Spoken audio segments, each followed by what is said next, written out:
소설가 한강이 한국 최초 그리고 아시아 여성 최초로 2024년 노벨문학상 수상자로 선정됐습니다. 100년 만에 가장 강력한 허리케인으로 꼽힌 밀튼이 플로리다에 상륙해 막강한 파괴력을 보였습니다. 사회보장연금이 2025년 새에 2.5% 인상돼 월 $50 오르게 된다고 사회보장국이 발표했습니다. 9월 미소비자 물가가 2.4%로 소폭 진정됐으나 올 연말 금리 인하는 0.25%포인트씩 2번 인하하는 스몰컷이 예상되고 있습니다. 트럼프 공화당 후보가 미국 시민권자들의 해외 소득에 대해선 이중과세를 없애겠다고 공약했습니다. 시청자 여러분 안녕하십니까? 워싱턴 뉴스 투데이입니다. 소설가 한강이 한국 최초 그리고 아시아 여성 최초로 2024년 노벨문학상 수상자로 선정됐습니다. 한국인이 노벨상을 받은 것은 2000년 노벨평화상을 받은 김대중 전 대통령에 이어 두 번째입니다. 김미영 기자의 보도입니다. The Nobel Prize in Literature for 2024 is awarded to South Korean author Han Kang. 2024년 노벨문학상 수상자로 한국 소설가 한강이 선정됐습니다.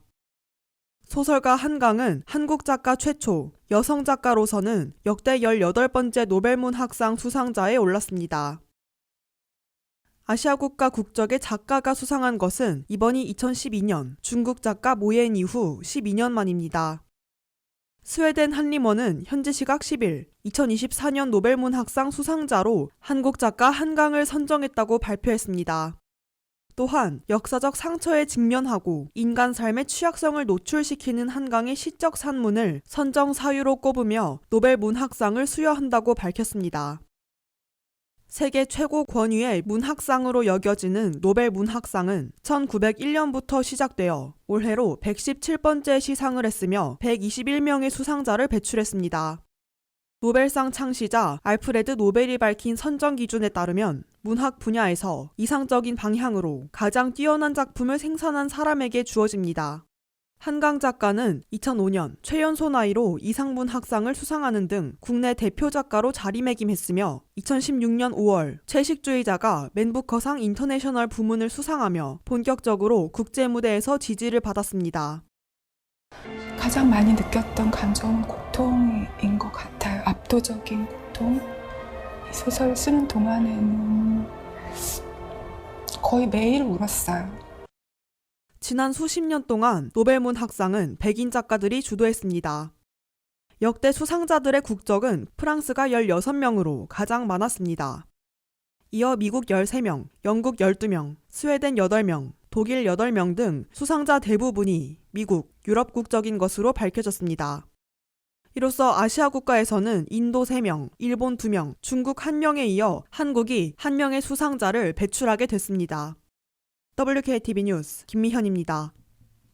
100년 만에 가장 강력한 괴물 허리케인으로 꼽힌 밀튼이 플로리다에 상륙해 막강한 파괴력을 보였습니다. 시속 100마일에 달하는 강풍으로 인해 템파베이 홈구장 지붕이 산산조각 났으며 크레인이 여러 사무실 빌딩에 충돌했습니다. 류령아 기자의 보도입니다.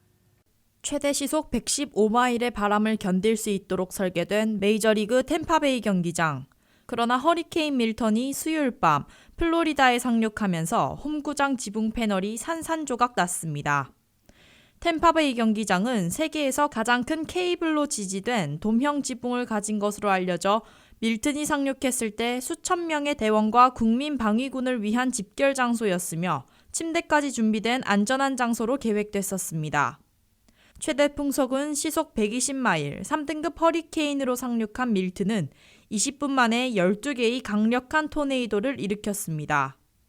걷잡을 수 없는 파괴력을 가진 허리케인 밀튼은 46층짜리 고층 빌딩에 위치한 크레인을 추락시켜 템파베이 타임즈 빌딩에 큰 구멍을 만들어냈습니다. 토네이도는 또한 세인트 루시 카운티 보안관 사무소 본부를 덮쳤는데 차량이 보관된 10,000제곱피트 규모의 철제 구조물을 단 몇 초 만에 파괴시켰습니다. 플랜트시티 관리자 빌 맥데니얼은 태어난 이후 계속 이 지역에 거주했는데 지금까지 본 적 없는 수준으로 홍수가 났었다며 도시에 약 34cm의 비가 내렸으며 비상대원들은 밤새 30명 이상을 구조했다고 밝혔습니다. 세인트 피터즈버그 일부 지역에서는 최소 18인치, 즉 45cm의 비가 내려 구조대원들은 허리가 잠긴 채 구조에 나섰습니다. 또한 116개의 토네이도 경보가 주 전역에 발령됐는데 이는 2011년 이후 두 번째로 높은 수준입니다. 강력한 바람과 폭우로 전봇대 등이 쓰러지면서 불이 붙어 건물 전체가 타는 끔찍한 상황도 일어났습니다. 전력회사 추적업체 파인드 에너지에 따르면 목요일 아침 플로리다에서 300만 명 이상의 고객이 전기 공급 중단을 겪고 있으며 브레이든턴 경찰서장 멜라니 베버는 도시의 60% 이상이 전기가 없는 상태라고 설명했습니다. 한편 허리케인 밀튼은 주를 이동하면서 1등급 폭풍으로 약화됐으며 시속 85마일로 움직이고 있다고 국립 허리케인 센터가 밝혔습니다. WKTV 뉴스 류령아입니다. 2025년 새해 사회보장연금이 2.5% 월 $50 오른다고 사회보장국이 발표했습니다. 사회보장연금의 콜라, 즉 생활비 조정은 물가 진정으로 근년 들어 가장 낮은 2.5% 인상에 그친 겁니다. 미국의 은퇴자를 중심으로 7천만 명이 받고 있는 사회보장연금이 2025년 새해 2.5% 인상돼 월 $50 오르게 됩니다. 사회보장국은 매년 물가 상승률을 반영해 생활비를 조정하는 콜라를 2025년 새해 2.5% 인상키로 했다고 10일 발표했습니다. 이는 새해 1월부터 사회보장연금이 월 $50 오르게 되는 것입니다.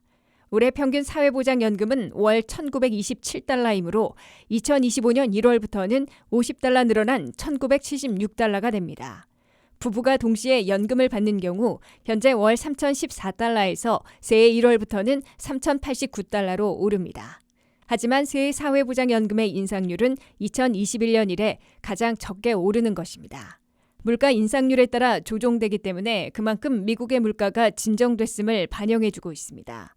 사회보장연금의 콜라 조정률은 지난 2021년 1.3%로 최저치를 기록한 바 있습니다. 그러다가 물가 급등에 따라 2022년에는 5.9% 올랐고 2023년에는 최고치인 8.7% 인상됐습니다. 2024년 올해에는 물가 진정으로 3.2% 오른 바 있습니다. 사회보장국 통계에 따르면 올 6월 현재 미국인 6,790만 명이 사회보장연금을 받고 있습니다. 그중에서 다수인 은퇴자들은 5,120만 명이고 그 부양가족이 260만 명이 있습니다. 이들은 월 평균 $1,910의 사회보장연금을 받고 있습니다.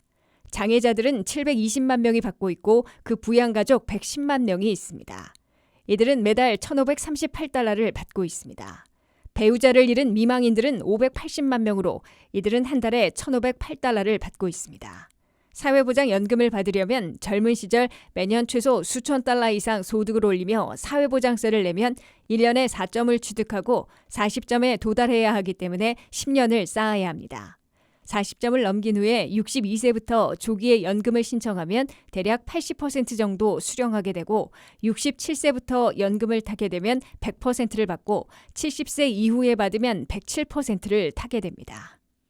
미국의 9월 CPI 소비자 물가가 2.4%로 소폭 더 진정됐으나 예상보다 느려 기준금리 인하는 B컷보다는 스몰컷으로 이어질 것으로 예상되고 있습니다. 이에 따라 올 연말 두 번의 회의에서 0.25%포인트씩 두 번 기준금리를 인하하게 될 것으로 예고되고 있습니다. 한면택 기자가 보도합니다. 미국의 고용 열기에도 물가 불안은 아직 나타나지 않고 있어 기준금리 인하가 지속될 것으로 보입니다. 미국의 9월 CPI 소비자 물가는 전달보다는 0.2%, 전년보다는 2.4% 인상됐다고 연방노동부가 발표했습니다. 이는 8월에 2.5%보다 소폭 더 진정된 것이지만 경제 분석가들의 예측치 2.3%보다는 둔화 속도가 느려진 겁니다. 9월 대도시 물가에서 식품 가격은 전년보다 2.3% 오른 반면 에너지 가격은 1.9% 떨어져 대조를 보였습니다. 이로써 변동이 심한 식품과 에너지 가격을 제외한 코어 CPI, 즉 근원 소비자 물가는 9월에 3.3%로 전달의 3.2%보다 오히려 올라갔습니다. CPI의 3분의 1이나 차지하고 있는 주거비는 전달보다는 0.2% 올라 진정됐으나 전년보다는 아직 4.9% 오른 수준을 보였습니다. 9월의 CPI 소비자 물가가 9월 고용 열기에도 불구하고 아직 흔들리지는 않고 있어 기준금리 인하에도 큰 변화는 없을 것으로 예상되고 있습니다. 미국 중앙은행인 연방준비제도는 최대한의 고용과 물가 안정을 양대 목표로 삼고 있습니다.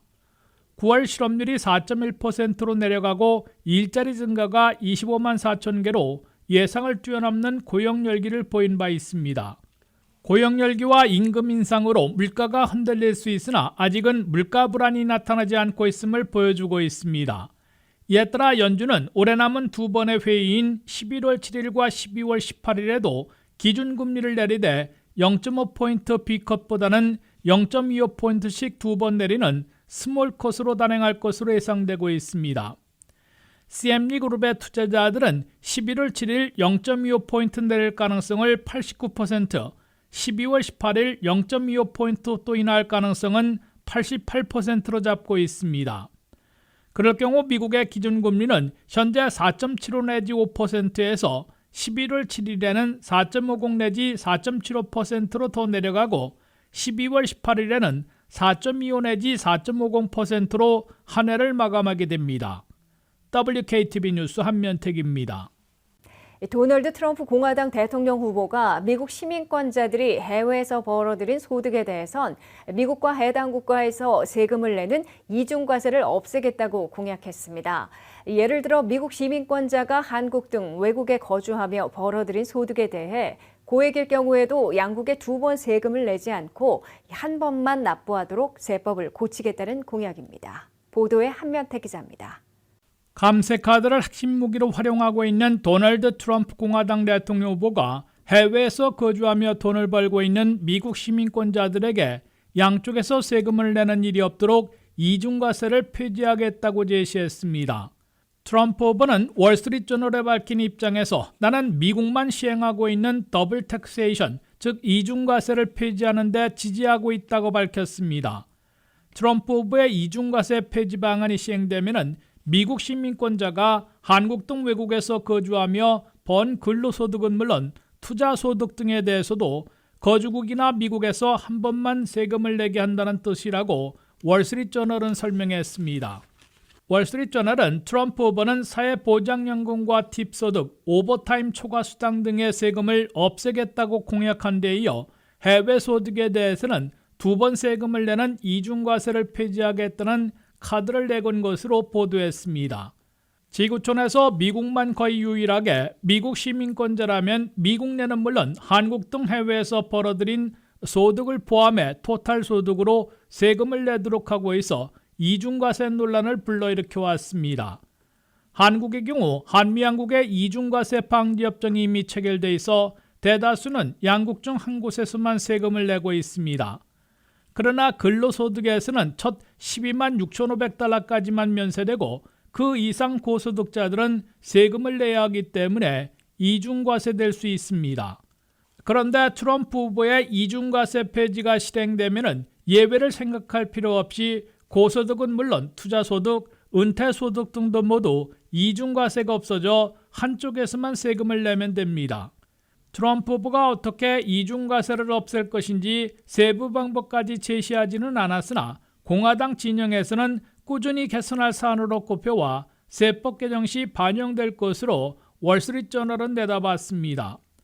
외국에 거주하고 있는 미국 시민권자들은 440만 명이고 그중에 18세 이상 투표권을 가진 유권자들은 280만 명으로 집계되고 있습니다. 많지 않은 규모이지만 추박빙 승부에서는 몇만 표 차이로 승패가 갈려왔기 때문에 트럼프 후보가 이번 해외 소득에 대한 이중과세 폐지 카드를 들고 나온 것으로 월스트리트저널은 밝혔습니다. WKTV 뉴스 한면택입니다. 이상으로 워싱턴 뉴스투데이를 마치겠습니다. 시청해주신 여러분 고맙습니다.